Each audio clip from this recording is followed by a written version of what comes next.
नमस्कार, मी प्रोफेसर यशराज पारखी. पुणे जिल्ह्यामध्ये पुणे जिल्ह्यातील लोकसभा निवडणुकीचा निकाल आला. त्यामध्ये आपण पाहिलं की एका बाजूला बारामती लोकसभा मतदारसंघामध्ये नैतिकता, विचारधारा ही जिंकलेली आहे आणि त्याचबरोबर आपण पाहिलं तर आपल्याकडे शिरूर सारख्या मतदारसंघामध्ये डॉक्टर अमोल कोल्हे सारखं छत्रपती शिवाजी महाराजांची भूमिका साकारणारं एक व्यक्तिमत्व सुद्धा त्या ठिकाणी जिंकलेलं आहे. तर सर्व मतदारांचे मी मनपूर्वक आभार व्यक्त करतो.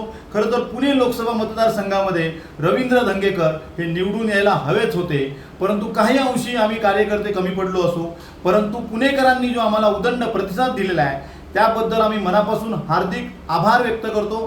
कारण आता पुण्याच्या निवडणुकीमध्ये जर पाहिलं तर पुणे शहरामध्ये केवळ 1,20,000 म्हणजे मागचा जो काही आपल्याकडे असलेला जे काही गॅप होती ती जवळजवळ 3.5 लाखाची होती आणि ह्या वेळेला आपला उमेदवार फक्त 1,20,000 मतांनी गेलेला आहे. परंतु निराश न होता आम्ही सर्व कार्यकर्ते पुणेकरांच्या सेवेसाठी नेहमी हजर राहू अशी तुम्हाला ग्वाही देतो. जय हिंद, जय भारत, धन्यवाद.